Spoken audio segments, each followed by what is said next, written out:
Kajian ilmiah.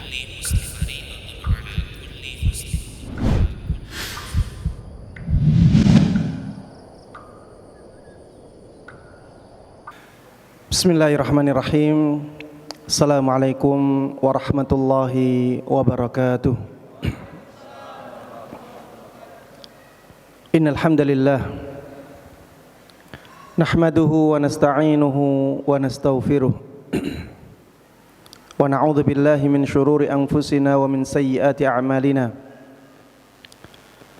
May yahdihillahu fala mudilla lahu wa may yudlil fala hadiya lahu. Wa asyhadu an la ilaha illallah wahdahu la syarika lahu wa asyhadu anna Muhammadan 'abduhu wa rasuluh.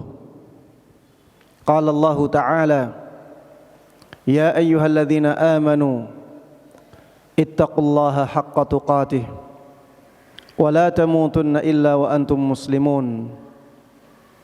Amma ba'd, fa inna asdaqal hadithi kitabullah wa khairal huda huda Muhammadin sallallahu alaihi wasallam wa syarral umuri muhdatsatuha fa inna kulla muhdatsatin bid'ah wa kulla bid'atin dhalalah wa kulla dhalalatin finnar. Jamaah sekalian, kaum muslimin dan kaum muslimat, hadirin dan hadirat, ikhwati wa akhwati fillah, a'azzanallahu wa iyyakum. Alhamdulillah, pada kesempatan yang berbahagia ini kita bisa berkumpul di salah satu dari rumah Allah Subhanahu wa ta'ala. Mudah-mudahan perkumpulan kita ini benar-benar kita lakukan ikhlas, hanya untuk mengharapkan pahala dari Allah, untuk tujuan menuntut ilmu. Dan apabila mendapatkan ilmu dari sebuah majelis, tujuan kita adalah untuk kita amalkan dan kita sebarkan kepada orang-orang yang ada di sekitar kita. Sehingga dengan niat-niat yang baik seperti ini, mudah-mudahan Allah Subhanahu wa ta'ala memberikan kepada kita semuanya kemuliaan, kebahagiaan di dunia ini hingga di akhirat nanti. Amin amin ya rabbal alamin. Tidak lupa salawat dan salam, keberkahan dan kenikmatan semoga selalu terlimpahkan kepada Nabi Agung Muhammad sallallahu alaihi wasallam, Nabi yang sangat kita cintai, Nabi yang sangat kita junjung tinggi, Nabi yang selalu kita teladani. Mudah-mudahan salawat dan salam tersebut juga terlimpahkan kepada seluruh keluarga beliau, seluruh sahabat beliau, dan seluruh kaum muslimin yang mengikuti beliau dan para sahabatnya dengan baik hingga hari akhir nanti. Ikhwati wa akhwati fillah, a'azzanallahu wa iyyakum. Tema kajian kita pada kesempatan kali ini akan membahas tentang masalah yang di hari-hari ini banyak dibicarakan oleh orang-orang, banyak dibicarakan oleh teman-teman kita tentang manhaj dan madhab. Apa bedanya? Apalagi setelah banyak dari teman-teman kita, setelah banyak dari teman-teman kita yang mengajak masyarakat untuk belajar madhab tertentu, maka jamaah sekalian rahimani wa rahimakumullah, menjadi sangat penting untuk kita semuanya mengetahui apa hakikat madhab ini dan apa hakikat manhaj, apa hubungan di antara keduanya. Jamaah sekalian rahimani wa rahimakumullah, karena ini dua istilah yang berbeda, maka kita bahas satu persatu. Pembahasan yang pertama kita akan bahas tentang madhab.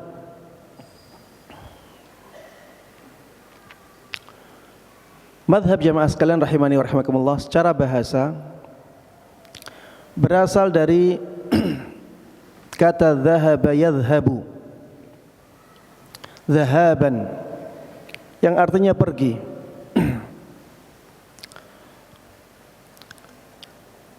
Pergi. Sedangkan madhab yang digunakan dalam istilah madhab fikih atau madhab akidah maka itu adalah bentuk isim makan. Bentuk isim makan itu dalam bahasa Arab maknanya adalah nama tempat, kata yang menunjukkan makna tempat. Jadi madhab itu artinya tempat pergi. Kalau dhahaba artinya pergi, madhab artinya tempat pergi.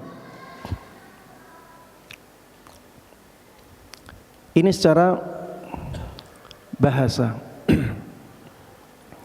Dan tempat pergi secara bahasa Arab itu bisa digunakan untuk tempat pergi yang berbentuk materi atau kasat mata seperti masjid, madhabi.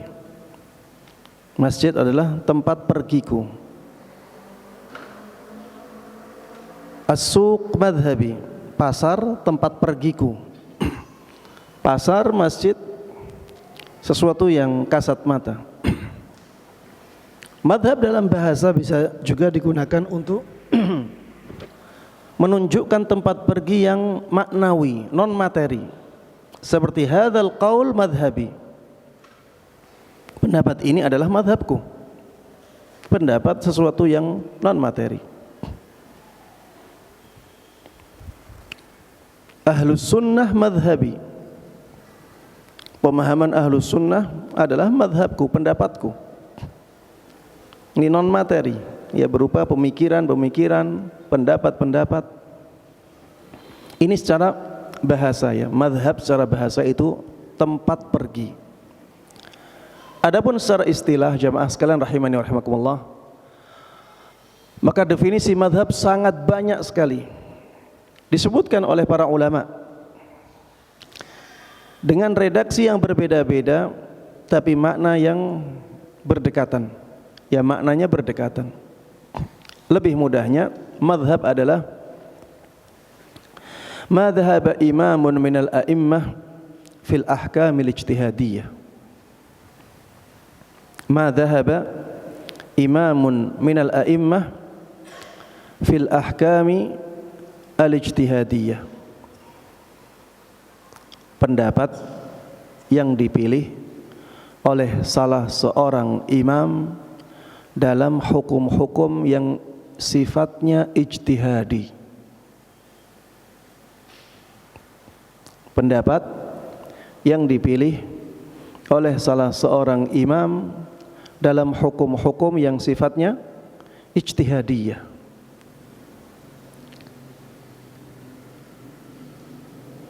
Dari awal jelas ya. Yang kurang jelas biasanya ijtihadi. Apa maksudnya ijtihadi? Masalah-masalah yang ijtihadi adalah masalah-masalah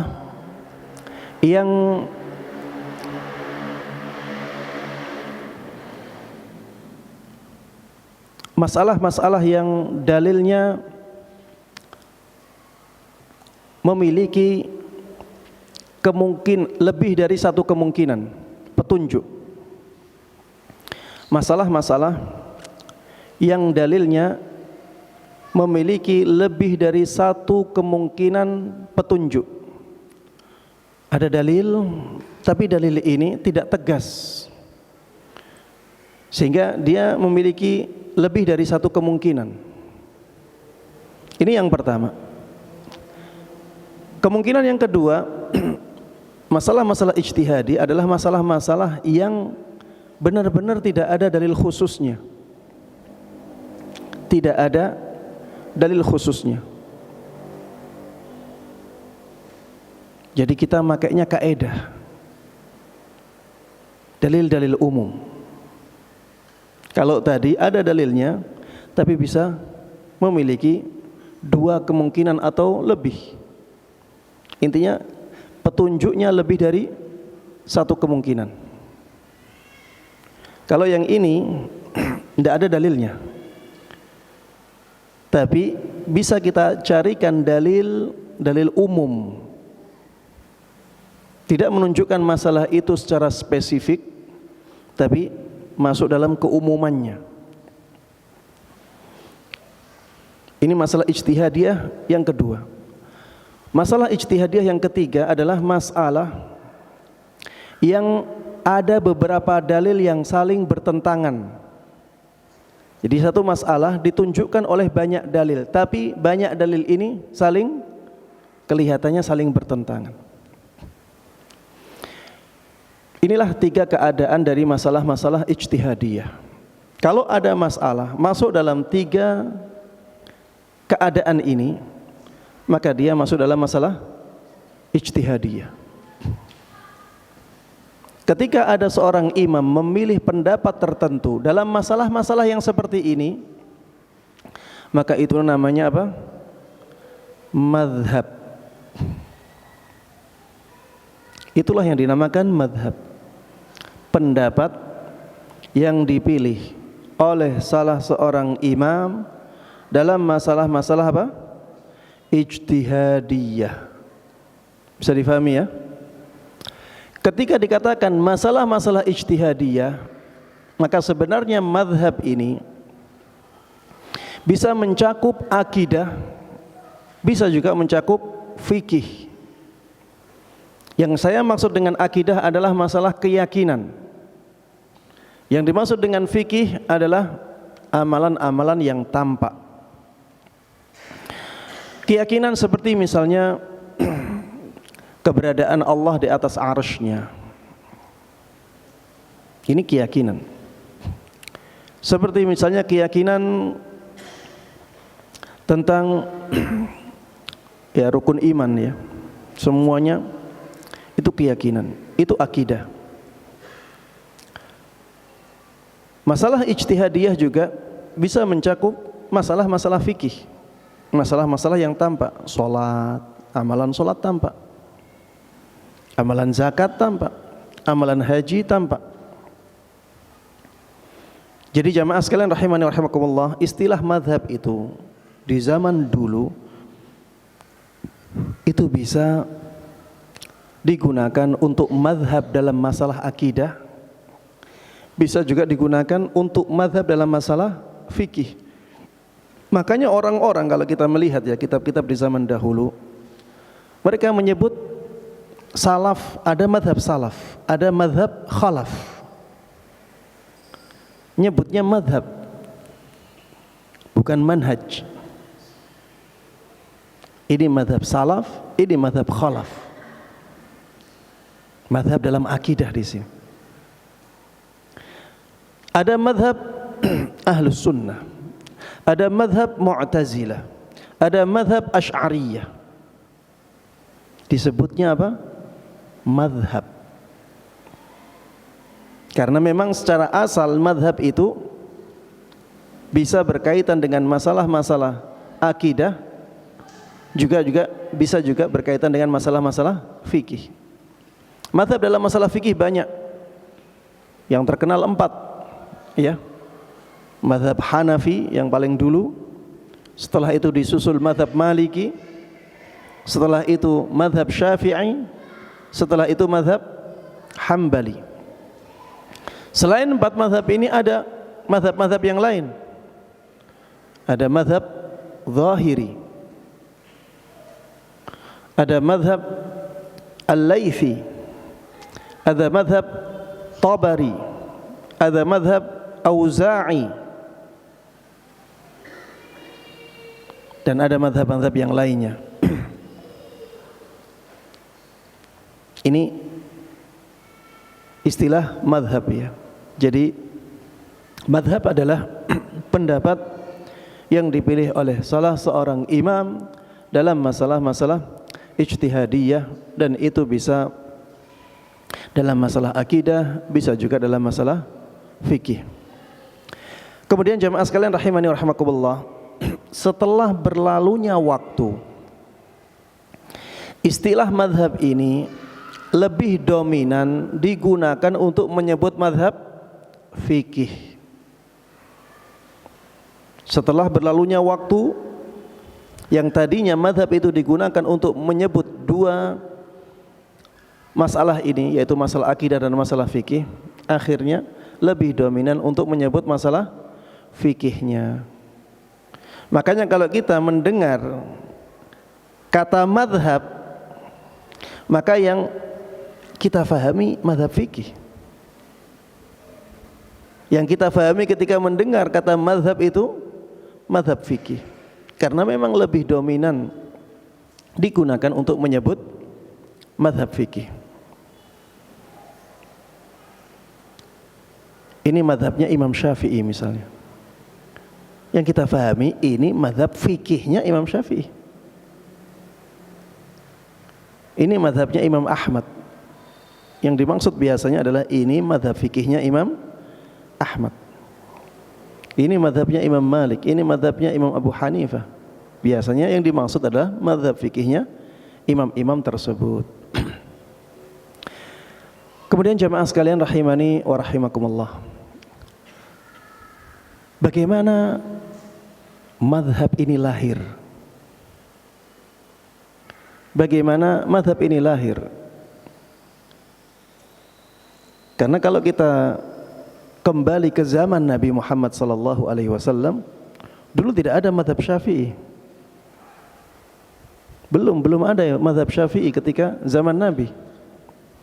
Begitu pula madhab-madhab yang lain. Madhabnya masih satu. Madhabnya mengikuti Rasulullah sallallahu alaihi wasallam. Setelah Rasulullah sallallahu alaihi wasallam wafat, madhab belum terbentuk. Datanglah masa sahabat. Rasulullah wafat, masanya menjadi masa sahabat. Belum ada madhab juga. Tapi sudah ada figur-figur yang menonjol di fikih. Ada figur-figur yang menonjol di fikih dari kalangan sahabat Nabi Muhammad sallallahu alaihi wasallam. Ada madhab Ibnu Abbas, ada madhab Ibnu Umar. Maksudnya Ibnu Abbas dan Ibnu Umar ini menonjol dari sisi fatwa-fatwa fikihnya. Di sana ada madhab Ibn Mas'ud, ya tidak disebut madhab ya, tapi belum ada istilah madhab ketika itu. Tapi di sana ada murid-murid yang banyak dari sahabat-sahabat yang menonjol fatwanya. Tapi belum ada istilah madhab ketika itu. Di Makkah ada sahabat yang menonjol, akhirnya banyak muridnya. Di Madinah juga demikian, di Irak juga demikian, di Syam, di Mesir. Ada sahabat-sahabat yang menonjol fatwanya dan mereka banyak muridnya. Belum terbentuk madhab. Makanya tidak ada yang namanya madhab Ibnu Abbas, tidak ada yang namanya madhab Ibnu Umar, madhab Ibnu Mas'ud, belum ada. Tidak ada istilah itu. Kemudian setelah itu di masa tabi'in,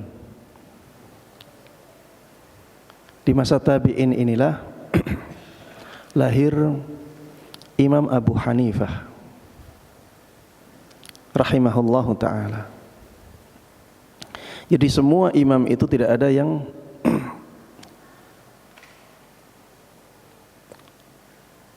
tidak ada yang mendapati sahabat atau bertemu dengan sahabat kecuali Imam Abu Hanifah. Lahirlah Imam Abu Hanifah. Setelah itu generasi sahabat habis, ganti generasi tabi'in. Ya, Imam Abu Hanifah itu dari generasi tabi'in. Setelah itu muncullah imam tiga ya. Yang pertama Imam Syafi'i, Imam Malik, kemudian Imam Syafi'i, kemudian Imam Ahmad. 3 imam ini mereka dari generasi tabi'ut tabi'in. Jadi 1 imam dari generasi tabi'in, 3 imam yang lain dari generasi tabi'ut tabi'in. 4 imam ini dulu adalah ulama-ulama yang sangat tersohor dan sangat kuat ilmunya dan fatwanya. Mereka mempunyai murid-murid yang sangat banyak sekali, dan murid-murid mereka sangat semangat untuk membukukan ilmu dari guru-guru mereka.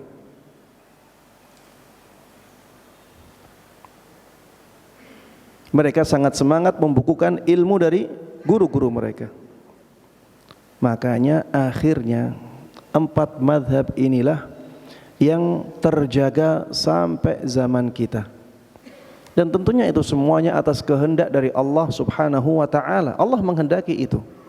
Tapi wasilahnya adalah banyaknya murid yang mencatat ilmu-ilmu dari imam-imam tersebut, mengumpulkannya dan menyebarkannya kepada masyarakat. Dari 4 imam ini jamaah sekalian rahimani wa rahimakumullah, saya membahas tentang 4 imam ya. Sekarang mengerucut, kenapa? Karena 4 imam inilah yang sampai sekarang mazhab fikihnya masih terjaga dengan baik. Dari 4 imam ini jamaah sekalian rahimani wa rahimakumullah, yang membukukan fikihnya secara sempurna, maksudnya secara lengkap sampai di zaman itu ya, adalah Imam Syafi'i. 3 imam yang lain tidak membukukan ilmu fikihnya.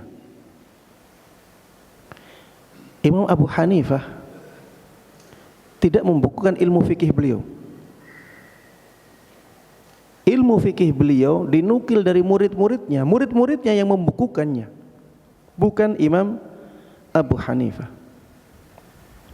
Imam Malik juga demikian, beliau punya buku tapi buku hadis, yaitu Muwatta, walaupun di Muwatta juga ada perkataan beliau, tapi itu bukan buku fikih.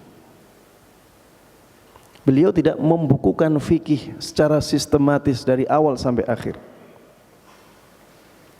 Imam Syafi'i muridnya Imam Malik rahimahullahu ta'ala, beliaulah yang menulis sendiri. Beliau yang menulis sendiri buku fikih dari awal sampai akhir. Beliau juga imlakkan kepada murid-muridnya. Buku fikih beliau sampai sekarang masih terjaga dengan baik. Kemudian setelah itu Imam Ahmad rahimahullahu ta'ala, beliau juga dari ahlul hadis. Beliau tidak membukukan ilmu fikih beliau. Beliau fokus membukukan hadis Nabi.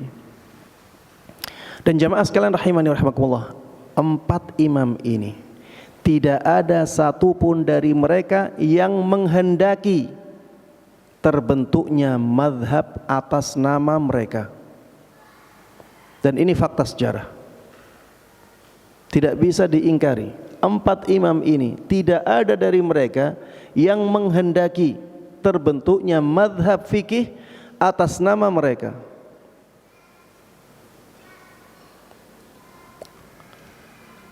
Yang mereka inginkan jamaah sekalian rahimani wa rahimakumullah adalah agar kaum muslimin mengikuti dalil, mengikuti Al-Quran, mengikuti sunnah Nabi Muhammad sallallahu alaihi wasallam, mengikuti perkataan-perkataan sahabat yang memenuhi syarat untuk dijadikan sebagai hujjah. Itu yang mereka inginkan. Dan perkataan-perkataan mereka yang menjelaskan masalah ini sangat banyak sekali. Saya ambilkan satu persatu. Dari Imam Abu Hanifah rahimahullahu ta'ala, beliau mengatakan, la yahillu liman yufti min kutubi an yuftiya hatta ya'lama min aina qultu. Tidak halal bagi orang yang berfatwa dari kitab-kitabku untuk memfatwakan hal tersebut sampai dia tahu dari mana aku mengatakannya. Jadi Imam Abu Hanifah rahimahullahu ta'ala melarang kepada murid-muridnya untuk berfatwa dengan fatwa beliau kecuali mereka tahu dalilnya. Kalau tidak tahu dalilnya, mereka tidak boleh berfatwa dengan fatwa itu. Konsekuensinya apa? Kalau mereka mengetahui ada dalil yang lebih kuat, mereka tidak boleh berfatwa dengan fatwanya Imam Abu Hanifah. Ini menunjukkan bahwa Imam Abu Hanifah tidak menghendaki ada madhab fikih yang disandarkan kepada beliau. Maksudnya beliau tidak bermaksud membuat madhab fikih itu. Itu terjadi karena murid-muridnya yang membukukan fatwa-fatwa beliau menjadi madhab Hanafi. Imam Malik rahimahullahu ta'ala, beliau mengatakan, innama ana bashar ukhti'u wa usib. Aku hanyalah manusia, aku bisa salah dan aku bisa benar. Fanzuru fi ra'yi, maka lihatlah pendapatku. Fa kullu ma wafaqal kitab was sunnah fakhudhu. Pendapat-pendapatku yang sesuai dengan Alkitab dan As-Sunnah, maka ambillah. Wa kullu ma lam yuwafiqil kitab was sunnah fatrukuh. Dan semua dari pendapatku yang tidak sesuai dengan Alkitab dan As-Sunnah, maka tinggalkan. Ini perkataan Imam Malik rahimahullahu ta'ala. Dalam perkataan beliau yang masyhur, laisa min ahadin illa wa yu'khadhu min qawlihi wa yutrak illa nabi alaihi salatu wassalam. Tidak ada seorang pun kecuali perkataannya boleh diambil, boleh ditinggal, kecuali Nabi Muhammad sallallahu alaihi wasallam. Seorang pun di sini, siapapun, masuk di dalamnya Imam Malik rahimahullahu ta'ala. Imam Malik pernah ditawari, jamaah, pernah ditawari oleh seorang raja di masa beliau untuk menjadikan mazhab kerajaan ketika itu adalah kitab beliau Al-Muwatta, dan beliau menolak tawaran itu. Memang beliau tidak ingin semua orang mengikuti beliau dari A sampai Z, tidak ingin. Yang beliau inginkan adalah agar kaum muslimin mengikuti dalil sebagaimana beliau mengikuti dalil. Imam Syafi'i rahimahullahu ta'ala, beliau mengatakan, salah satu perkataan dari beliau, perkataan beliau tentang ini banyak sekali. Beliau mengatakan, idza wajadtum fi kitabi khilafa sunnati Rasulillah sallallahu alaihi wasallam faqulu biha wa da'u ma qultu. Apabila kalian mendapatkan dalam kitabku pendapat yang menyelisihi sunnah Rasulullah sallallahu alaihi wasallam, maka berpendapatlah sesuai sunnah Rasulullah sallallahu alaihi wasallam dan tinggalkan perkataanku. Ini perkataan Imam Syafi'i, tinggalkan perkataanku apabila menurut kalian itu tidak sesuai dengan sunnah Rasulullah sallallahu alaihi wasallam. Bahkan di dalam perkataan beliau yang lain, campakkanlah perkataanku ke tembok. Kalau kalian mendapati ada perkataanku yang tidak sesuai dengan sunnah Rasulullah sallallahu alaihi wasallam, campakkan perkataanku ke tembok, lempar, buang sana. Dalam perkataan beliau yang lain, kalau kalian mendapati perkataanku menyelisihi hadis yang sahih dari Rasulullah sallallahu alaihi wasallam, maka ingatlah ketika itu akalku sedang hilang.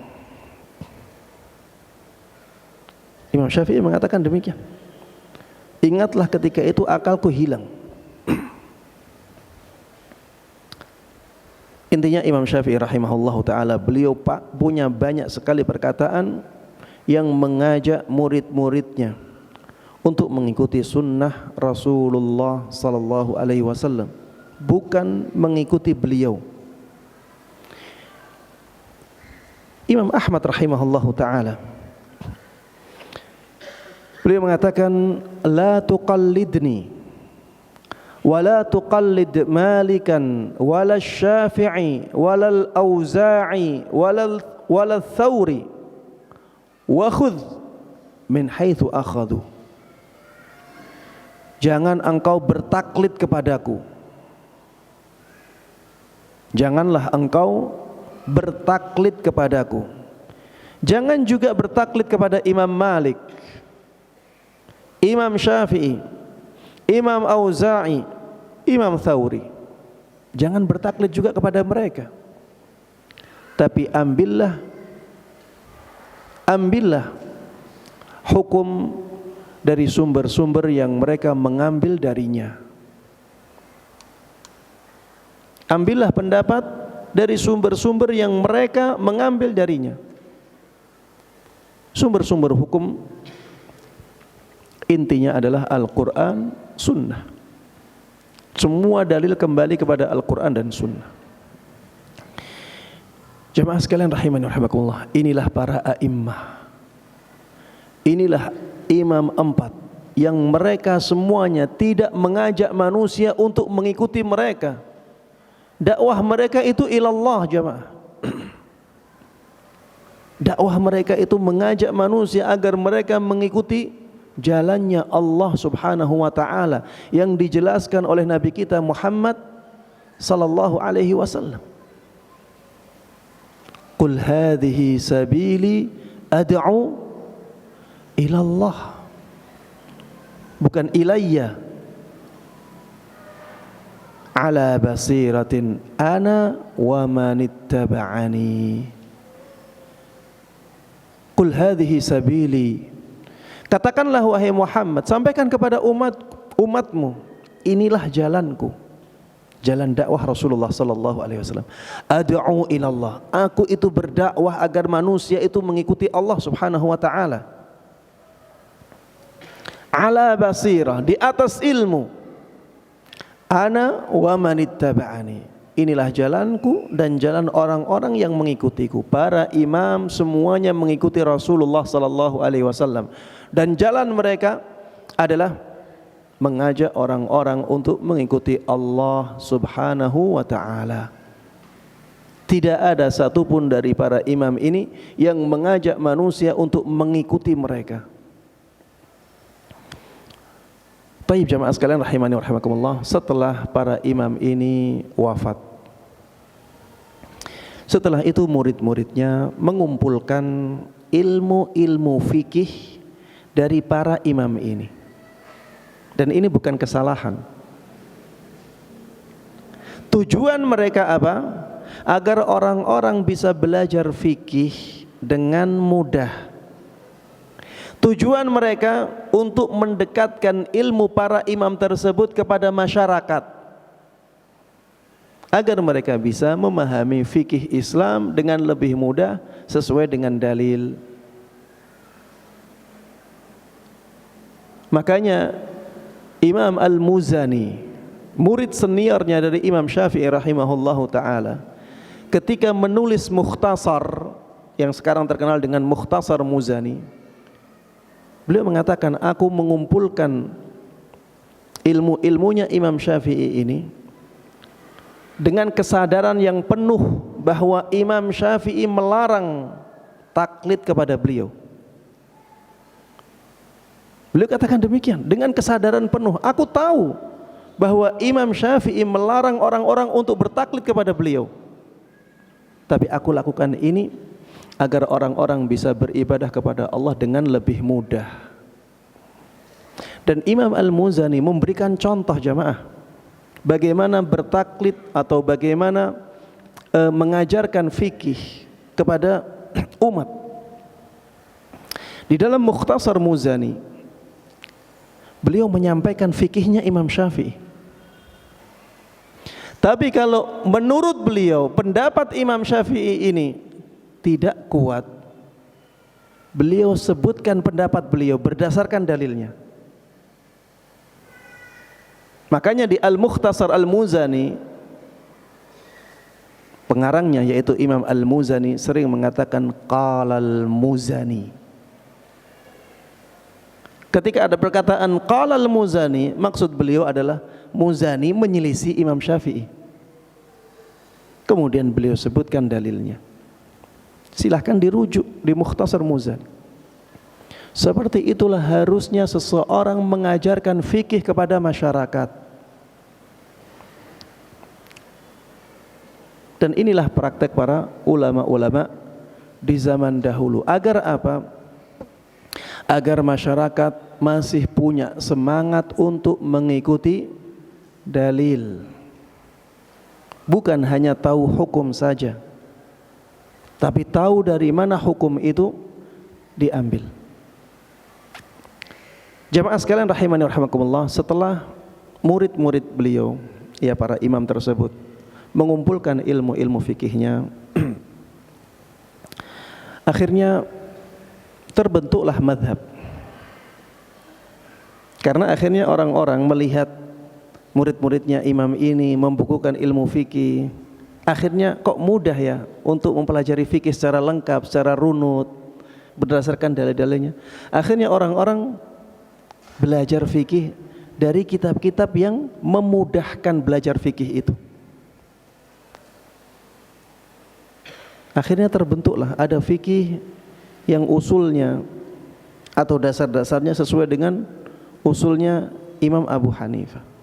Ada fikih-fikih yang dasar pendalilannya sesuai dengan dasar-dasarnya Imam Malik, usulnya Imam Malik. Ada buku-buku fikih yang ditulis sesuai dengan usulnya Imam Syafi'i. Ada fikih-fikih yang ditulis sesuai dengan usulnya Imam Ahmad ibn Hanbal. Dan tentunya jamaah sekalian rahimani wa rahimakumullah, ilmu-ilmu fikih ini akhirnya berkembang. Tidak semua masalah fikih pernah dibahas oleh Imam Syafi'i. Tidak semua masalah fikih pernah dibahas oleh Imam Abu Hanifah. Begitu pula Imam Malik, begitu pula Imam Ahmad ibn Hanbal. Akhirnya apa? Ulama-ulama yang belajar dari madhab-madhab tertentu, mereka menjawab permasalahan-permasalahan baru, dan itu mereka masukkan ke buku madhab. Akhirnya semakin lama buku madhab ini semakin besar, dan terbentuklah madhab-madhab itu. Makanya kalau dikatakan apakah madhab Syafi'i itu semua perkataan Imam Syafi'i? Jawabannya apa? Tidak. Jadi madhab Syafi'i itu adalah kumpulan-kumpulan pendapat dari para ulama Syafi'iyah yang imam mereka adalah Imam Syafi'i. Dan biasanya pada masalah-masalah yang mendasar yang mereka gunakan adalah perkataan Imam Syafi'i rahimahullahu ta'ala. Begitu pula dengan mazhab-mazhab yang lainnya. Jadi mazhab itu berkembang jemaah. Berkembang. Kenapa perkataan yang tidak dikatakan oleh Imam Syafi'i misalnya bisa disandarkan kepada mazhab? Karena menurut mereka, saya kan berdalil sebagaimana Imam Syafi'i berdalil. Maka hasil dari ijtihad saya bisa disandarkan kepada mazhab Syafi'i. Itulah mengapa dalam madhab tersebut tidak murni perkataan dari imam, karena penerusnya ini masih mewarisi dalil-dalilnya imam tersebut, bagaimana cara mereka berdalil, dan mereka akhirnya menelurkan fatwa-fatwa itu atau pendapat-pendapat itu.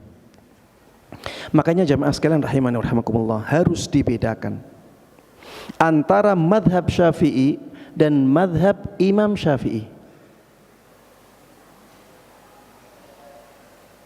Beda jamaah. Kalau dikatakan madhab Imam Syafi'i, itu madhabnya Imam Syafi'i. Madhabnya Imam Syafi'i yang lahir tahun 150 Hijriah dan wafat tahun 204 Hijriah. Jadi perkataan beliau, itulah madhab Imam Syafi'i. Tapi kalau dikatakan madhab Syafi'i, itu kumpulan dari pendapat-pendapat para ulama Syafi'iyah yang imamnya Syafi'i, yang dianggap mu'tamad dalam madhab. Itulah madhab Syafi'i. Makanya bisa jadi dalam madhab Syafi'i ada perkataan atau pendapat yang menyelisih pendapatnya Imam Syafi'i. Saya contohkan ya, Imam Syafi'i rahimahullahu ta'ala itu memilih pendapat akhir sholat isya itu sepertiga malam pertama. Akhir waktu sholat isya itu ketika sampai pada sepertiga malam pertama. Kalau selesai sepertiga malam pertama sudah tidak boleh, ya, sudah keluar waktu sholat isya. Padahal madhab yang mu'tamad atau pendapat yang mu'tamad dalam madhab Syafi'i, waktu isya kapan akhirnya? Sampai subuh jamaah. Sampai subuh. Kenapa seperti itu Ustaz? Ya karena memang madhab Syafi'i itu bukan perkataan Imam Syafi'i saja. Madhab Syafi'i itu kumpulan dari pendapat-pendapat para ulama Syafi'iyah yang imamnya Imam Syafi'i yang dianggap mu'tamad. Mu'tamad itu maksudnya dianggap resmi. Resmi pendapat madhab. Dan kapan pendapat dianggap resmi? Ini ada, kalau orang sekarang bilang, ada orang yang menjadi standar, yang menjadi rujukan dalam masalah ini. Ya. Di antara mereka ada Imam Nawawi, di antara mereka ada Imam Ar-Rafi'i, di antara mereka ada Ibnu Hajar Al-Haytami, di antara mereka ada Ar-Ramli. Ini biasanya kalau para ulama berbeda pendapat dalam madhab, satu madhab ya, dalam madhab Syafi'i, mereka melihat ulama-ulama ini mengatakan yang mu'tamad yang mana.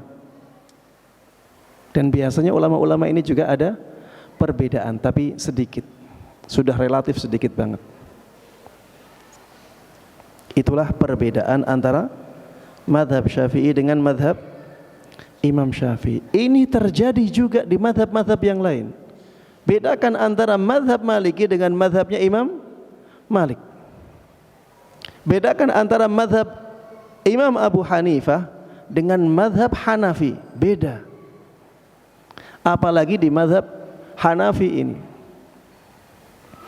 Madhab Hanafi itu jamaah ada 3 ulama besar yang inti sebagai pembangun madhab Hanafi.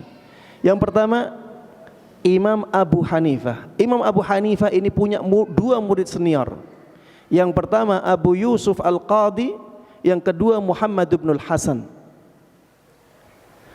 Ini ya 3 tokoh besar dalam madhab Hanafi. Jamaah, kalau kita melihat kitab-kitab Hanafi yang mutawwal, yang panjang-panjang itu, selalu ada perbedaan antara 3 orang ini.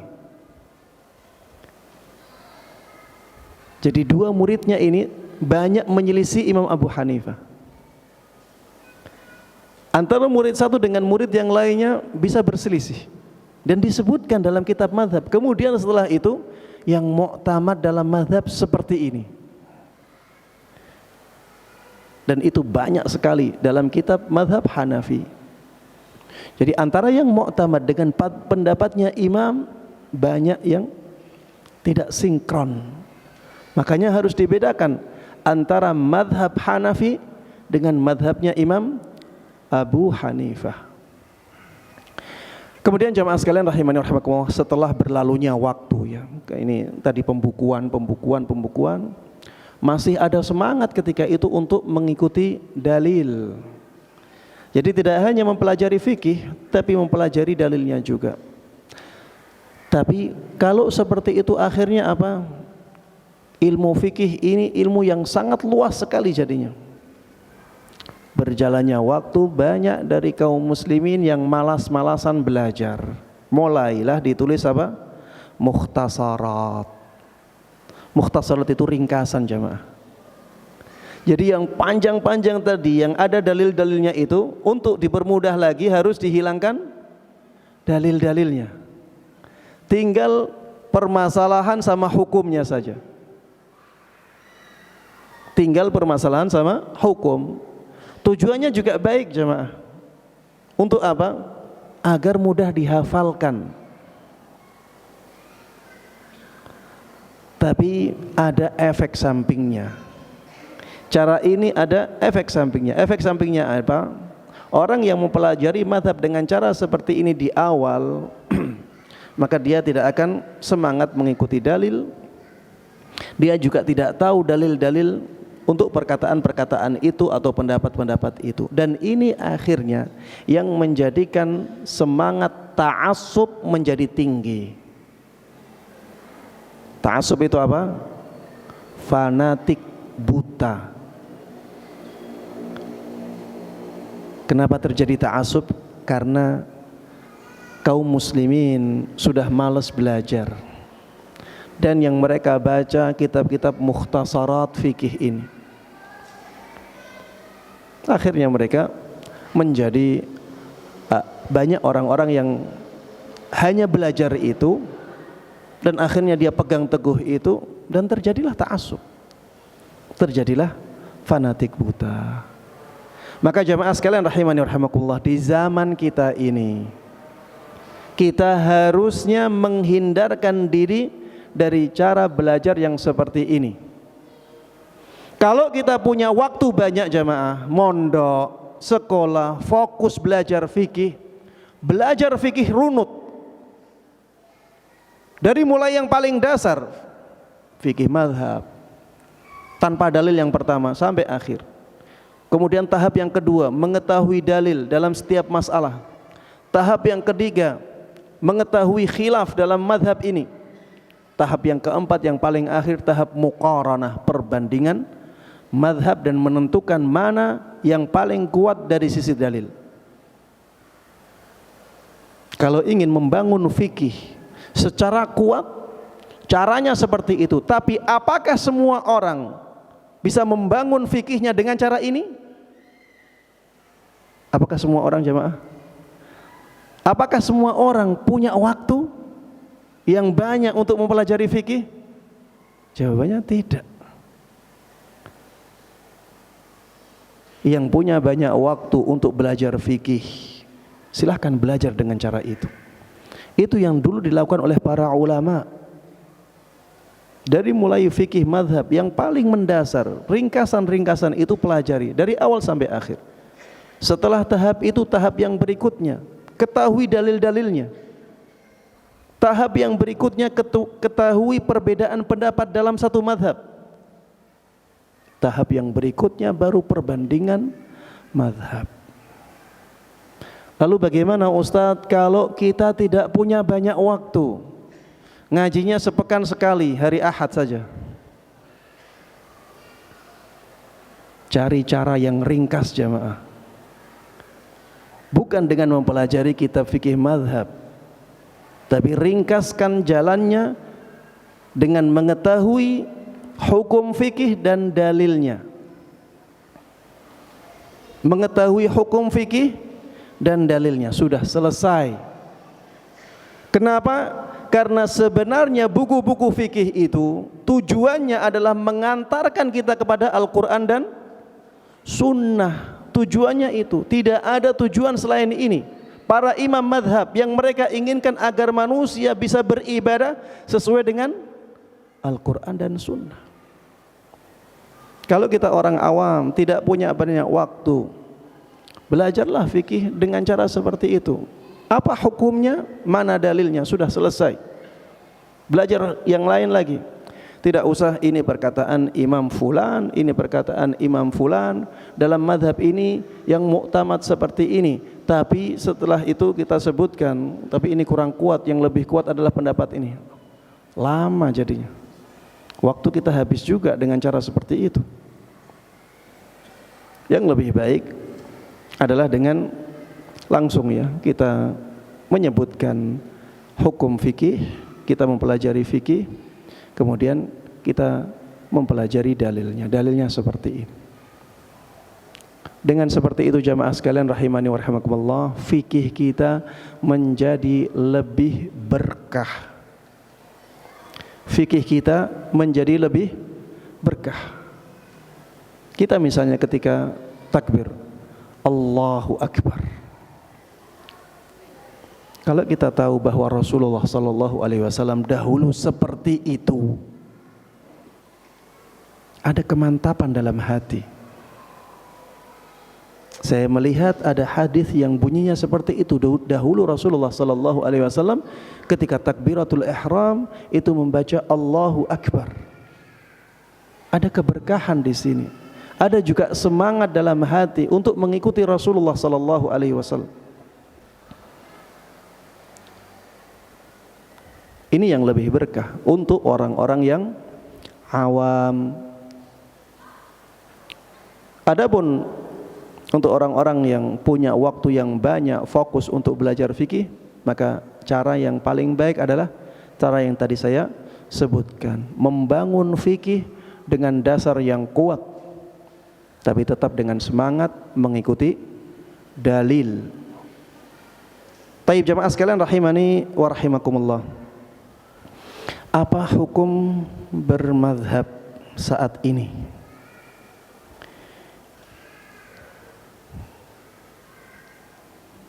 Apa hukum bermadhab jamaah? Boleh atau tidak? Boleh. Ada yang berpendapat tidak? Bolehkah bermadhab?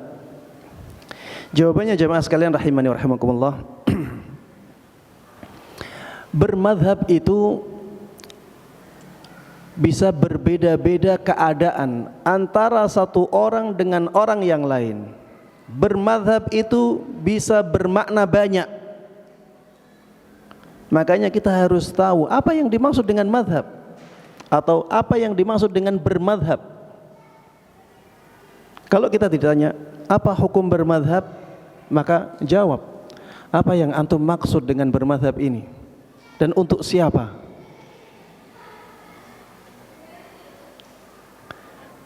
Karena bermadhab itu banyak keadaannya. Saya sebutkan ya keadaan-keadaan. Yang pertama, keadaan yang pertama, belajar madhab, bermadhab adalah belajar fikih dan usul madhab tertentu untuk membangun keilmuan agama seseorang. Belajar ilmu fikih dan ilmu usul fikihnya, usul fikih madhab tertentu. Tujuannya apa? Untuk membangun keilmuan agama seseorang, tapi dengan tetap memperhatikan dalil, mencari pendapat yang kuat dengan mengedepankan dalil Al-Quran dan Sunnah. Bermadhab bisa bermakna ini, ya. Jadi bermadhab bisa bermakna belajar fikih madhab itu, misalnya madhab Syafi'i ya.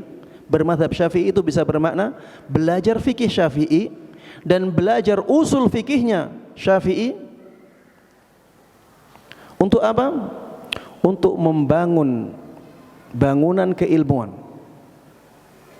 tapi tetap ada semangat mengikuti dalil.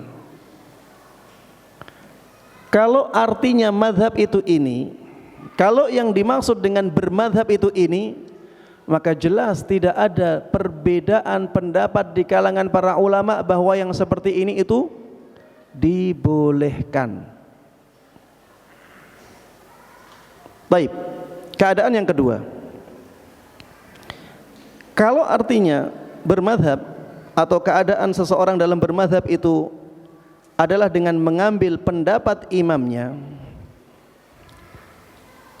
karena melihat dalilnya lebih kuat, tapi dia tidak menyandarkan pendapat itu kepada dirinya, tapi kepada imamnya, maka ini juga dibolehkan. Apa maksudnya Ustadz ini keadaan yang kedua? Jadi gini jamaah, ada orang yang mempelajari fikih mazhab Syafi'i. Dia pelajari masalah-masalah fikihnya, dia juga pelajari dalilnya. Dan ternyata dalil-dalil yang disebutkan itu menurut dia kuat sekali. Menurut dia dalil-dalil yang dipelajari itu kuat sekali. Akhirnya dia menyepakati mazhab itu.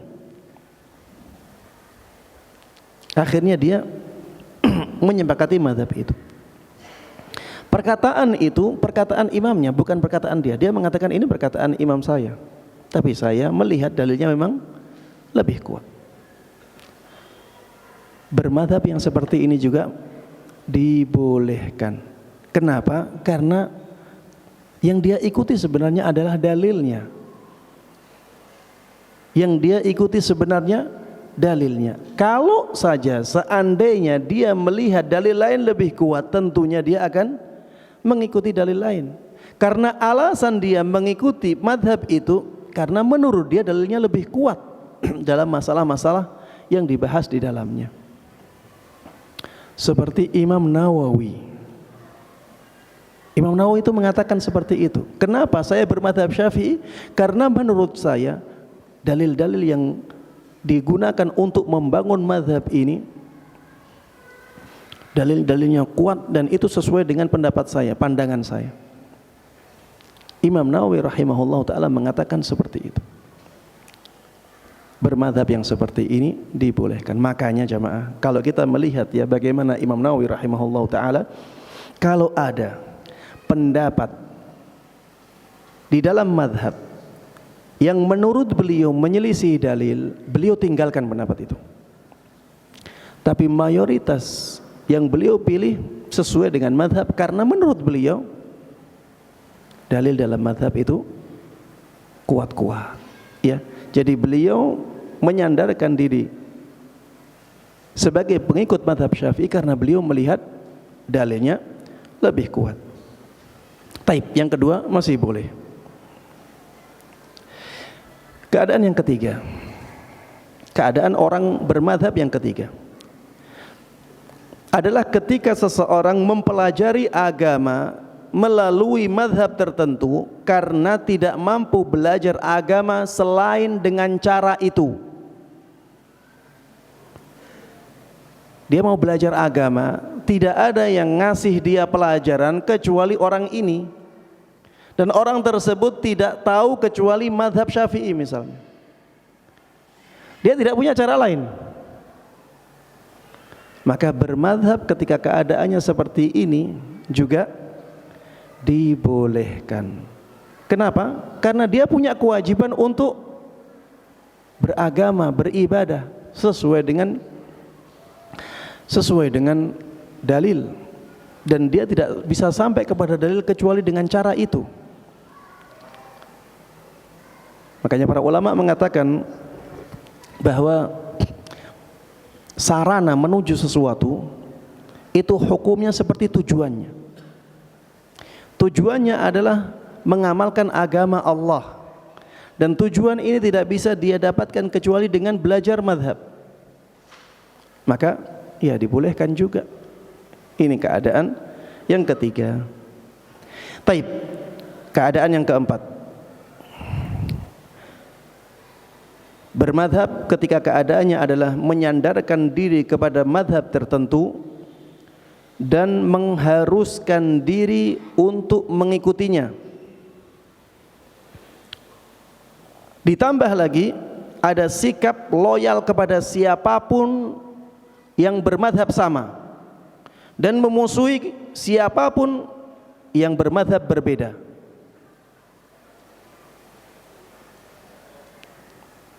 Keadaan yang keempat, ketika bermadhab adalah menyandarkan diri kepada madhab tertentu dan mengharuskan dirinya untuk mengikutinya dari A sampai Z.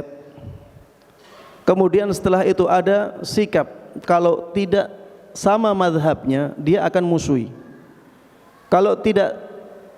Kalau sama madhabnya dia akan bela. Jadi ada wala wal bara di sini. Ini madhabmu apa? Maliki. Oh berarti bukan teman ana. Madhabnya apa? Syafi'i. Oh berarti teman ana ini. Madhabmu apa? Maliki. Oh berarti pendapatmu salah. Ini madhabnya Syafi'i. Oh benar berarti ini. Menilai kebenaran, kesalahan hanya karena madhab. Seakan-akan madhab lain itu agama lain. Yang bermadhab Syafi'i tidak boleh mengambil madhabnya Maliki. Yang bermadhab Maliki tidak boleh mengambil madhabnya Hanafi. Seakan-akan itu agama lain. Bermadhab kalau maknanya seperti ini, kalau keadaannya seperti ini yang tercela. Tidak ada seorang imam pun yang mengajak masyarakat atau kaum muslimin untuk bermadhab dengan cara seperti ini.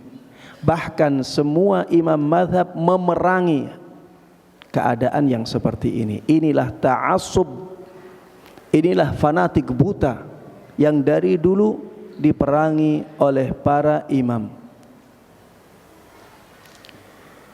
Taib jamaah sekalian rahimani wa rahimakumullah. Bagaimana dengan orang awam, Ustaz? Orang awam tidak bisa mengetahui dalil. Orang awam tidak bisa memahami dalil. Sudah dijelaskan dalilnya, tidak faham-faham. Ada yang seperti ini banyak. Apakah dia wajib bermadhab? Apakah dia wajib mempelajari fikih dengan mazhab tertentu? Jawabannya tidak. Terus apa Ustadz kewajibannya? Kewajibannya bertanya kepada ulama. Kewajibannya ngaji kepada ulama. Tidak harus ulama yang bermadzhab Syafi'i, tidak harus ulama yang bermadzhab Maliki, tidak harus ulama yang bermadzhab Hanafi, tidak.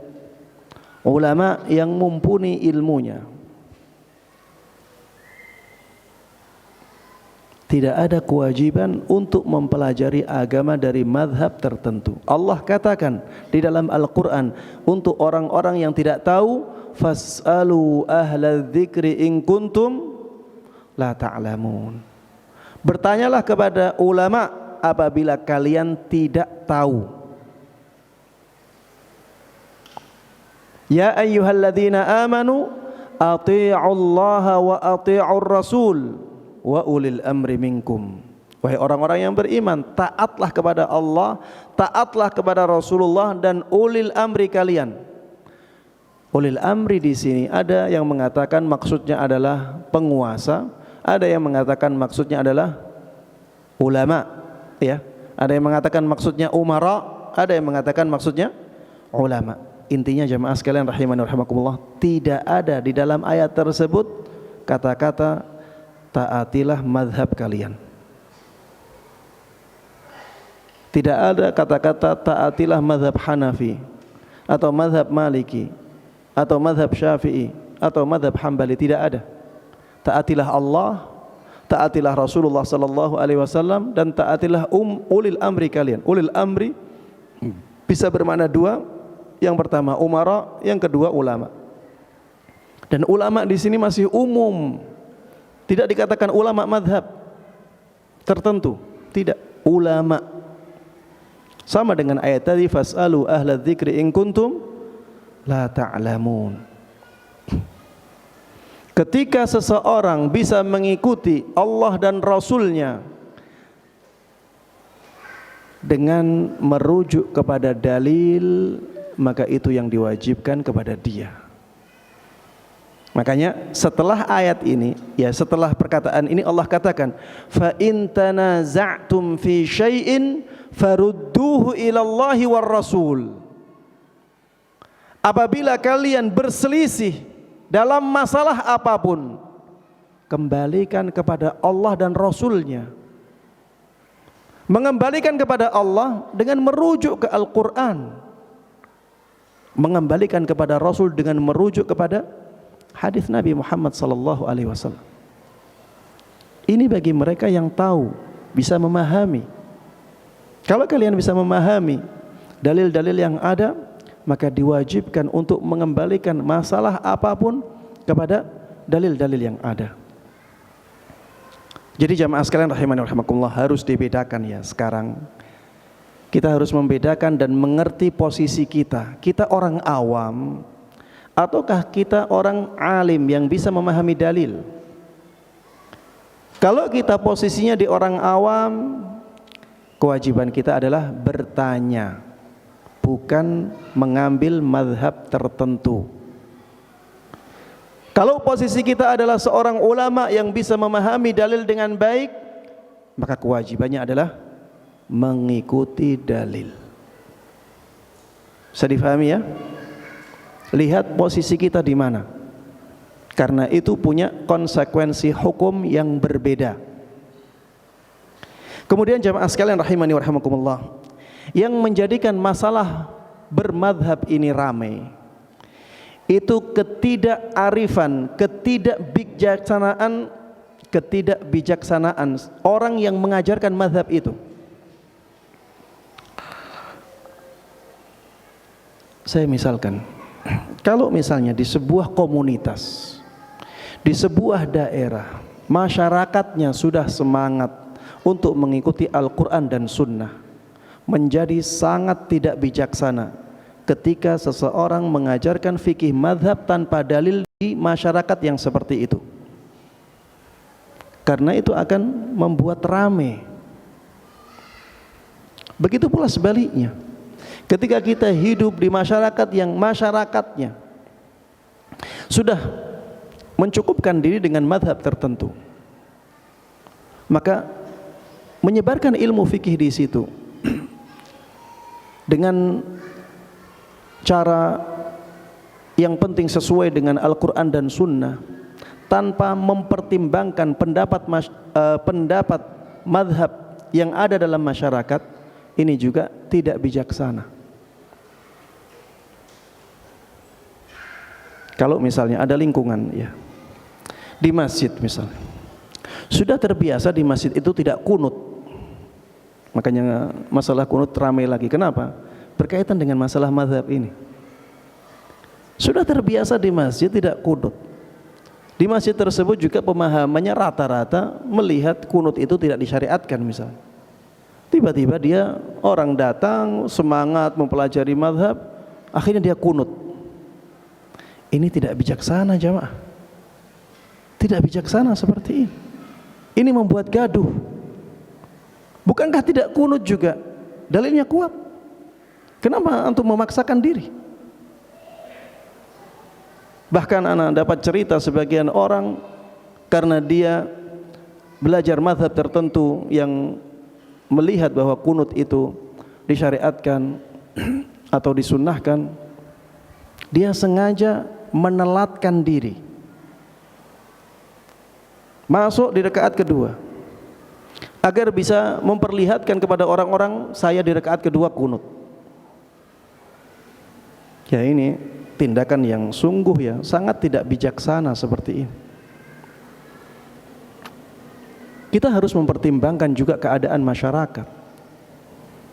Kalau masyarakatnya sudah masyarakat yang baik, yang mereka punya semangat untuk mengikuti Al-Quran dan Sunnah, mengambil semua kebaikan dari semua mazhab, sudah jaga kebaikan itu. dan tumbuh kembangkan. Kalau tidak ingin seperti itu, jangan di situ, cari tempat lain, cari lahan lain. Karena kerukunan masyarakat juga harus kita jaga. Begitu pula ya sebaliknya, ketika di masjid sudah terbiasa kunut. Ketika di masjid sudah terbiasa kunut, masyarakatnya juga masyarakat yang memandang kunut itu disunnahkan. Kalau kita diminta untuk jadi imam dan pandangan kita, pandangan yang kunut itu tidak disyariatkan, maka minta izin kepada makmumnya. Minta izin kepada makmumnya. Saya nanti kalau sholat tidak berkunut, kalian bersedia atau tidak? Kalau bersedia silahkan jadi imam. Kalau tidak jadi makmum lebih baik. Lebih baik jadi makmum. Apa ruginya kita jadi makmum? Biarkan imam yang berkunut, yang dia mempraktekkan apa yang dia yakini. Ini untuk menjaga kerukunan masyarakat. Karena antara kunut dan tidak kunut ini masalah ijtihadiyah. Kita harus toleran. Bukan berarti kita lakukan semuanya, tidak. Kita harus toleran, maksudnya adalah kita pilih salah satu kemudian lakukan sesuai dengan keyakinan kita. Ya, lakukan sesuai dengan keyakinan kita, dengan tetap saling toleransi, saling menghargai. Kita masyarakat yang heterogen, pasti ada yang berbeda. Maka harus ada sikap yang bijaksana. Taib jamaah sekalian rahimani wa rahimakumullah, ini pembahasan masalah madhab. Selanjutnya jamaah sekalian rahimani wa rahimakumullah,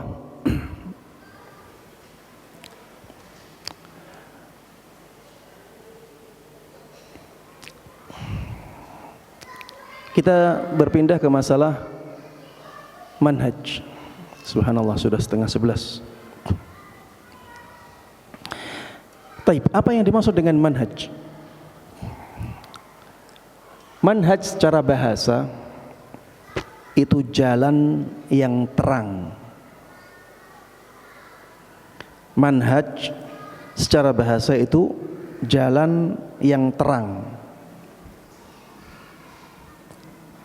Jalan yang terang ini juga bisa pada jalan yang kasat mata, kita bisa lihat kalau ada jalan, ada lampunya, itu bisa disebut sebagai manhaj, itu jalan yang terang.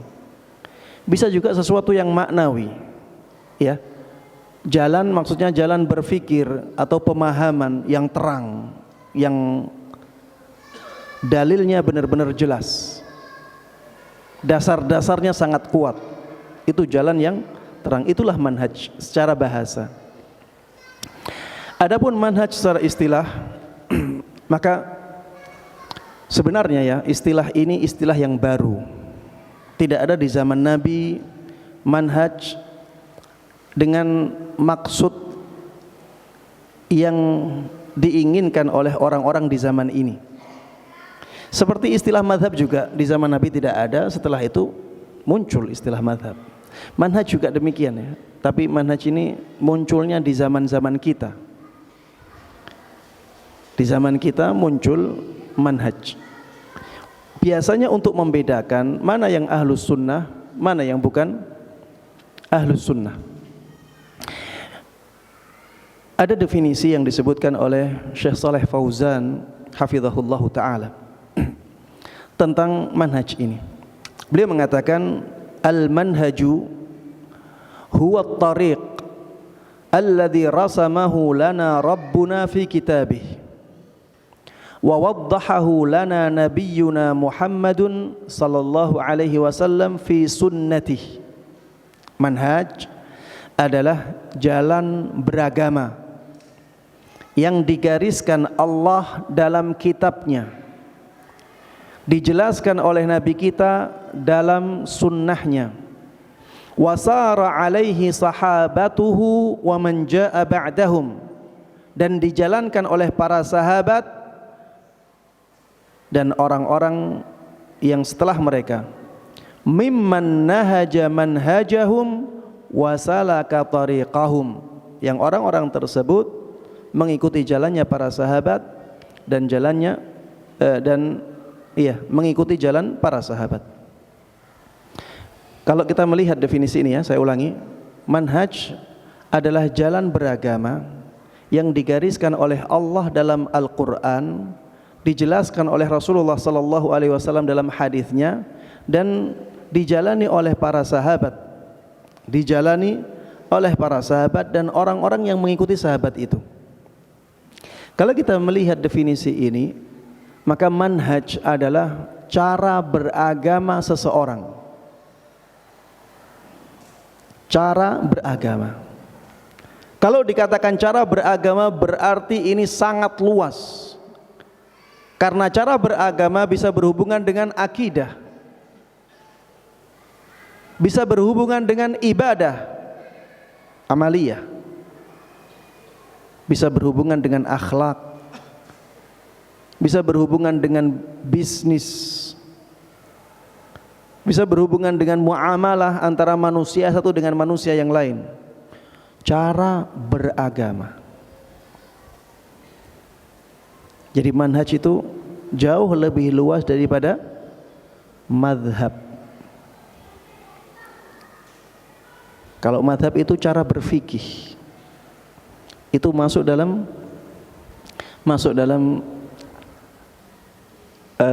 ranah manhaj. Ya, manhaj itu cara beragama, dan itu sangat luas sekali. Karena agama itu mencakup seluruh sisi kehidupan manusia. Taib jamaah sekalian rahimani wa rahimakumullah. Kalau dikatakan manhaj salaf, apa yang dimaksud dengan manhaj salaf? Ya, cara beragamanya para sahabat. Karena salaf di situ maknanya adalah sahabat Nabi Muhammad sallallahu alaihi wasallam.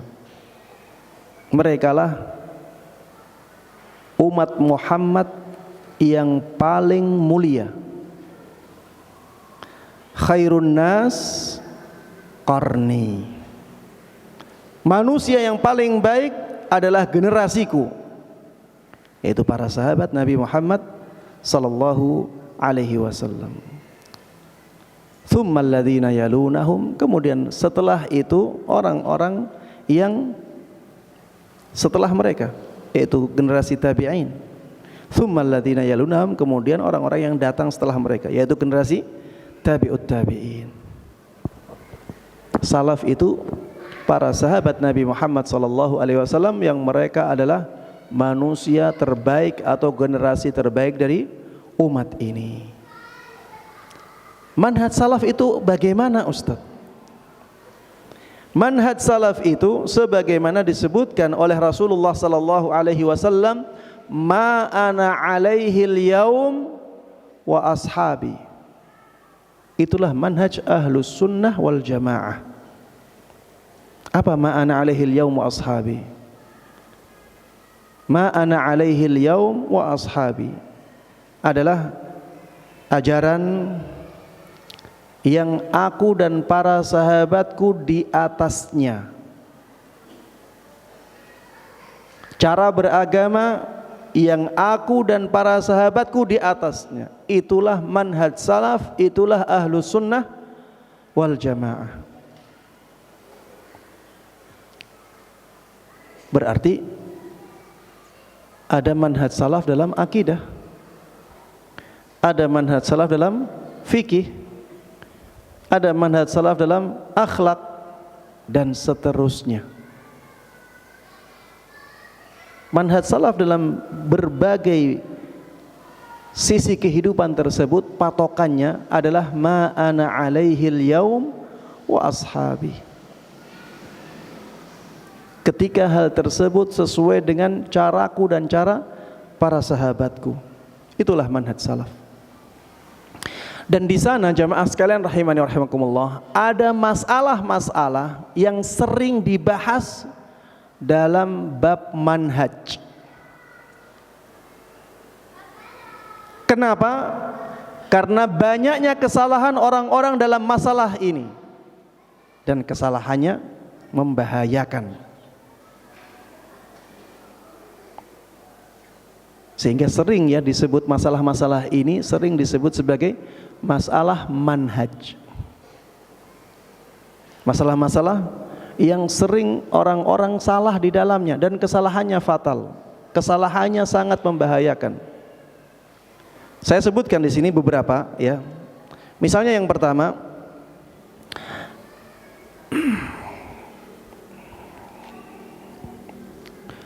sumber akidah. Sumber akidah seseorang. Ini masalah yang kalau seseorang salah dan menyelisih manhaj salaf, dia dianggap keluar dari ahlus sunnah wal jamaah. Ini masalah manhajiyah. Ini masalah manhaj.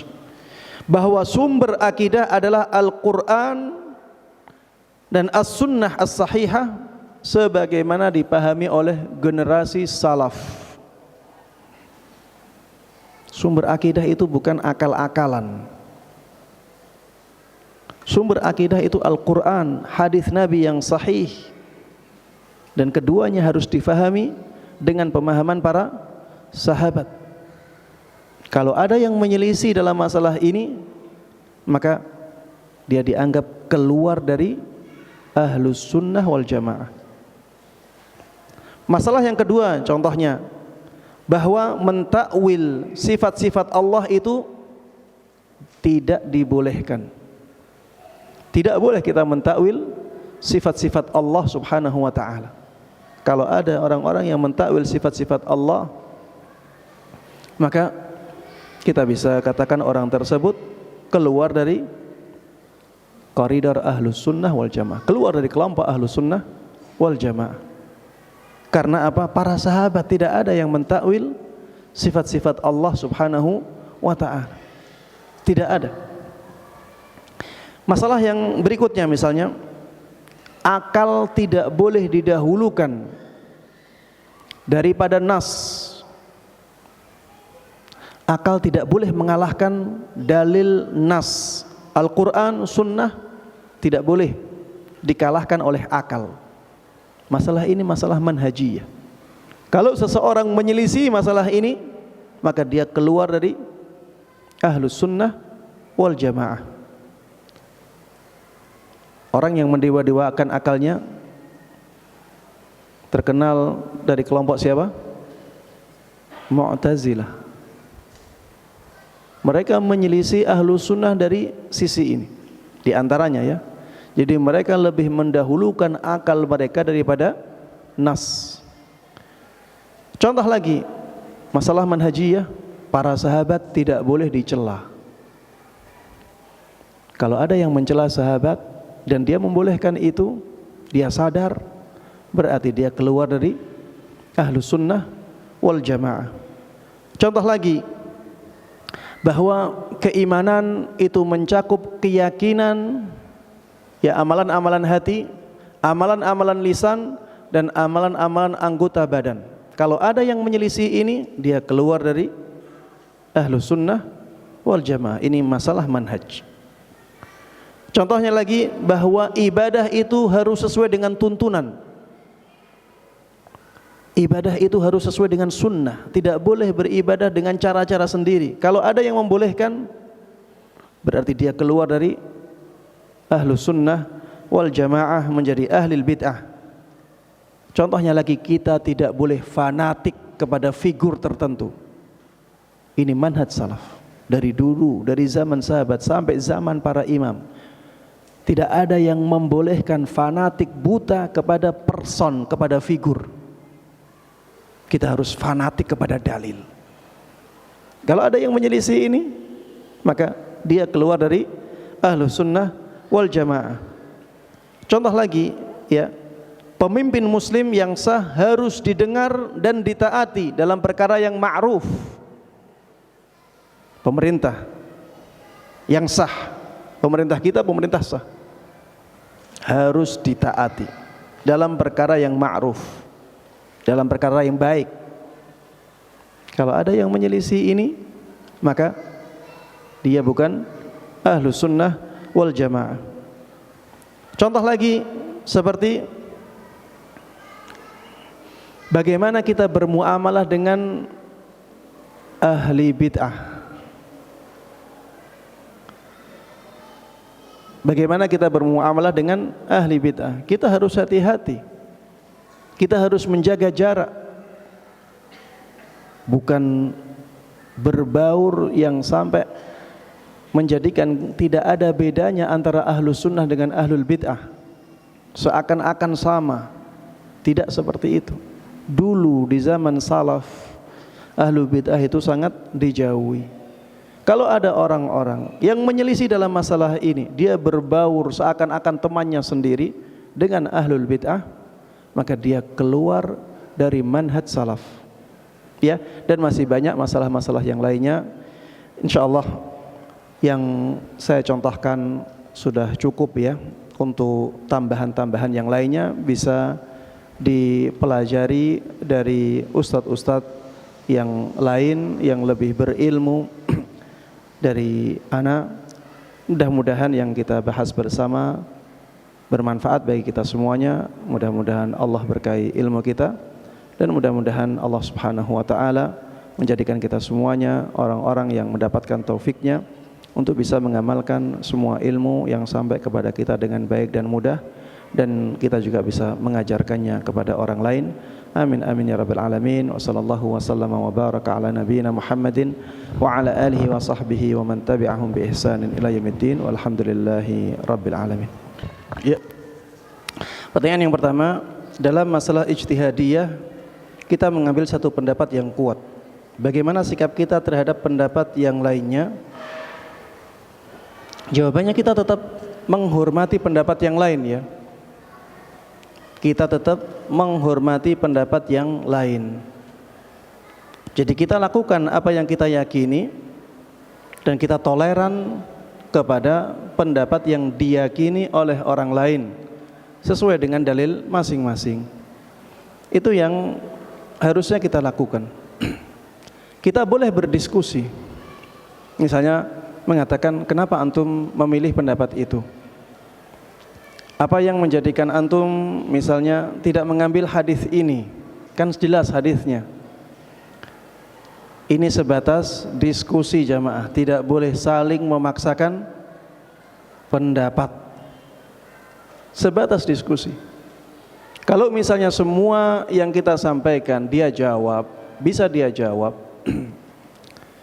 dan jawaban dia bisa kita jawab juga, ya sudah.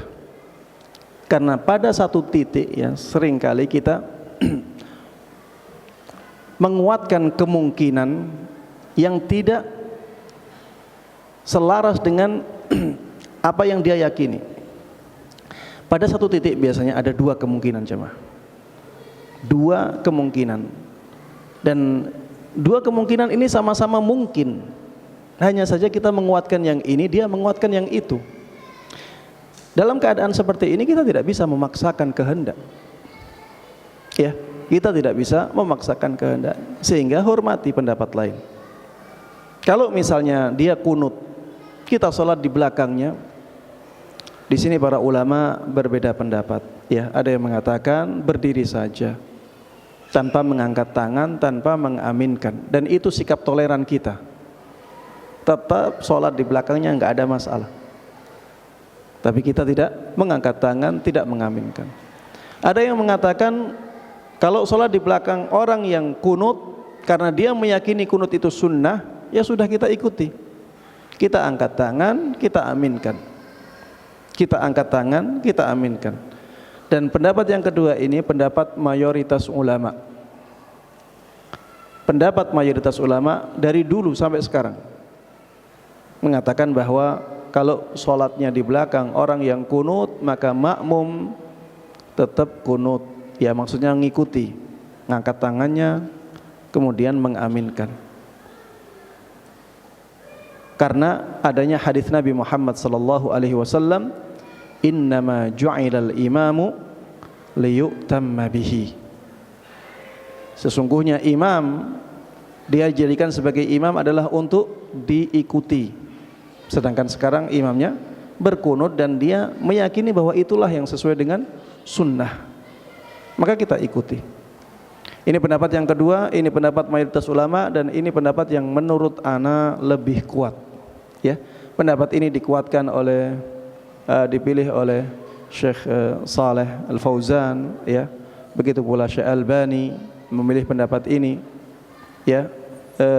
Begitu pula ulama-ulama yang lain yang tidak bisa ana sebutkan semuanya, ya. Banyak ulama-ulama besar di zaman ini yang memilih pendapat ini, dan ana lihat ya dalilnya lebih kuat, ya. Dan juga ada kaidah yang disebutkan oleh para ulama, yughtafaru fit tawabi' ma la yughtafaru fi ghairiha, ya. Kalau kita sebagai pengikut, ya, maka jika ada kesalahan, ya, itu bisa dimaafkan. Berbeda kalau kita tidak sebagai pengikut, maka ya kesalahan yang kita lakukan sendiri tidak bisa dimaafkan. Kalau kesalahan itu kita lakukan karena kita mengikuti orang lain, maka yang seperti itu bisa dimaafkan. Ya, karena kita kunut, kita mengikuti orang lain, maka yang seperti ini bisa dimaafkan. Wallahu ta'ala a'lam. Taib.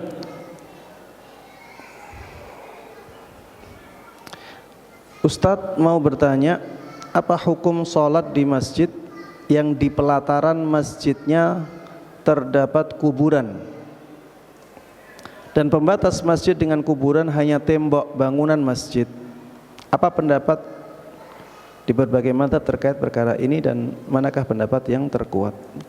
Wallahu ta'ala alam. Jamaah sekalian rahimani rahimakumullah, kalau misalnya kuburannya itu tidak satu bangunan dengan masjid, kuburannya tidak satu bangunan dengan masjid, misalnya di pelataran atau di sebelah barat imam tapi di luar dia, atau di samping di luar, ya, samping kanan atau kiri tapi di luar bangunan masjid, maka ana melihat pendapat yang lebih kuat adalah pendapat yang mengatakan tetap dibolehkan untuk sholat di masjid tersebut.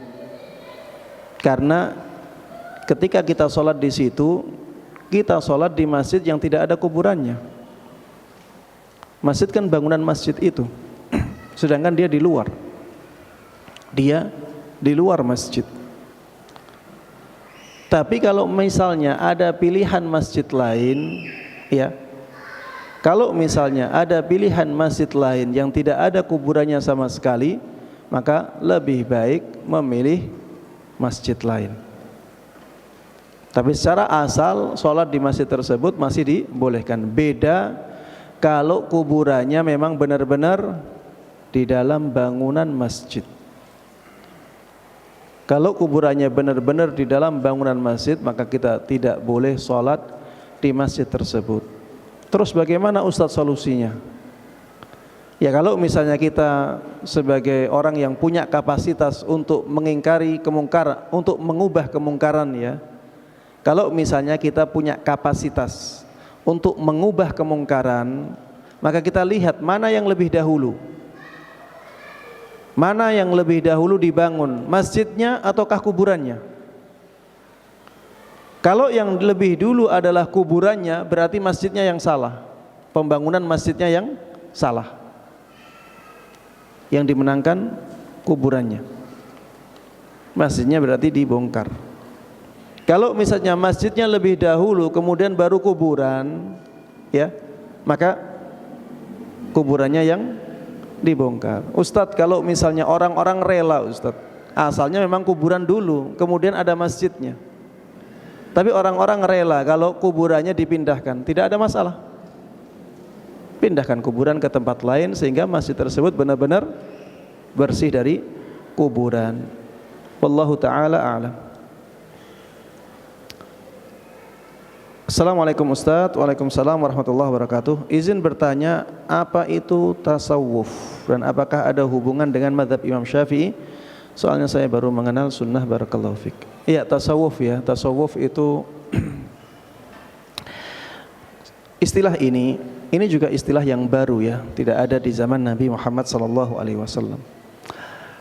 Dulu tasawuf itu dimaknai dengan dimaknai sebagai ajakan kepada orang-orang untuk menjauhi dunia.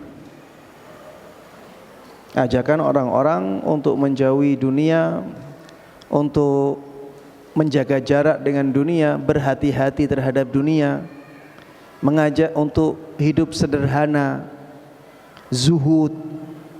Itu awal-awalnya. Dan di masa awal-awal ini banyak ulama yang memilih jalan itu. Jalan untuk menjaga jarak dengan dunia, waspada terhadap fitnah dunia, menjauhi dunia, memilih hidup miskin, memilih hidup bersahaja. Tasawuf pada fase ini masih tidak masalah, jemaah. Karena Rasulullah sallallahu alaihi wasallam sendiri mengatakan ittaqud dunya wattaqun nisa. Rasulullah mengatakan takutlah kalian kepada dunia, jaga jarak. Rasulullah sallallahu alaihi wasallam sendiri berdoa agar Allah menghidupkannya dalam keadaan miskin. Allahumma ahyini miskina. Di antara doanya Rasulullah sallallahu alaihi wasallam, ya Allah, hidupkan aku dalam keadaan miskin agar tidak terfitnah dengan dunia. Jadi kalau misalnya ada orang memilih untuk menjauhi dunia, untuk zuhud, ya tidak ada masalah bagi dia. Ya asalkan dia kuat saja ya, karena itu berat. Kemudian tasawuf berkembang dengan berjalannya waktu. Akhirnya banyak orang-orang yang jahil yang mengikuti jalan ini, yang menjadikan mereka akhirnya menambah-nambah sesuatu yang sebenarnya bukan dari Islam karena kejahilan mereka. Tasawuf di zaman awal Islam itu tasawuf yang masih bisa diselaraskan dengan dalil, karena orang-orang yang mencetuskannya orang-orang yang alim. Intinya mereka menjauhi dunia, semangat untuk beribadah kepada Allah Subhanahu wa taala. Intinya itu tasawuf di masa-masa awal, di fase awalnya. Tapi setelah itu banyak orang jahil yang masuk ke tasawuf, akhirnya membuat-buat ibadah-ibadah yang tidak ada tuntunannya dari Nabi kita Muhammad sallallahu alaihi wasallam. Sampai saking parahnya saat ini, musik-musikan bisa jadi ibadah, joget-jogetan bisa jadi ibadah, geleng-geleng kepala bisa jadi ibadah, dan seterusnya. Sampai ada orang yang mengatakan, ya ini di tasawuf ya, ini tasawuf yang sudah melenceng ya. Sampai ada yang mengatakan kalau seseorang sudah sampai pada derajat atau tingkatan tertentu, maka dia tidak ada kewajiban syariat lagi sama sekali. Dan itu benar-benar ada, jemaah. Jangan sampai kita beranggapan bahwa ini hanya dongeng saja. Ada kitab-kitab yang mengajarkan kita tidak perlu sholat. Tidak perlu sholat, kita sudah sampai pada derajat yakin, sampai derajat ma'rifat. Tasawuf yang belakangan inilah yang tidak sesuai dengan ajaran Nabi Muhammad sallallahu alaihi wasallam.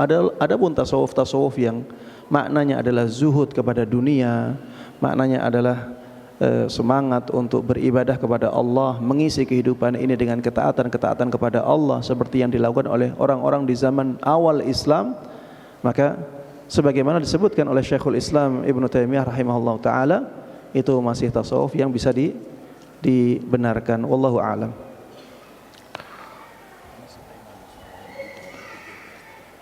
Ini? Baik.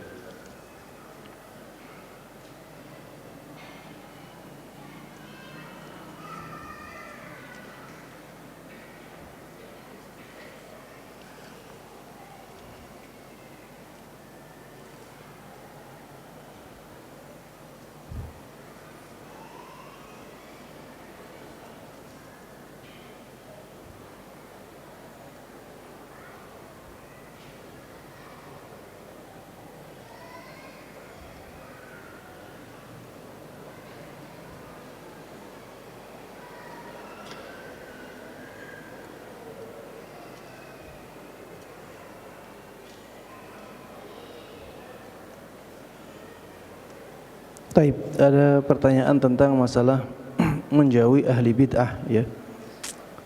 Assalamualaikum Ustaz. Waalaikumsalam warahmatullahi wabarakatuh. Izin bertanya, bagaimana kita menjauhi ahli bid'ah jika kita tinggal di lingkungan mereka dan keluarga besar kita juga dari mereka? Ya, kita menjauhi mereka dengan tujuan untuk menyelamatkan agama kita. Kita menjaga jarak, ya, menjaga jarak pada hal-hal yang kita diajak untuk melakukan praktek-praktek bid'ah, kita jauhi. Pada hal-hal yang kita bisa berkumpul karena tidak ada hal-hal yang bertentangan dengan syariat, maka kita berkumpul. Ini maksud dari menjauhi, kita menjaga jarak, kita berhati-hati. Kapan kita menjaga jarak atau kapan kita menjauhi mereka? Jawabannya ketika mereka melakukan hal-hal yang diharamkan, menjauhi hal-hal yang tidak sesuai dengan syariat. Walaupun itu keluarga kita sendiri jamaah, walaupun itu keluarga kita sendiri. Kalau mereka melakukan amalan-amalan bid'ah, maka kita tidak boleh ikut-ikutan. Dan katakan kepada mereka bukan karena kita membenci mereka, bukan, tapi karena kita tidak dibolehkan untuk melakukan hal yang seperti itu. Sambil kita tetap terus untuk mendakwahi mereka kepada sunnah Nabi Muhammad sallallahu alaihi wasallam.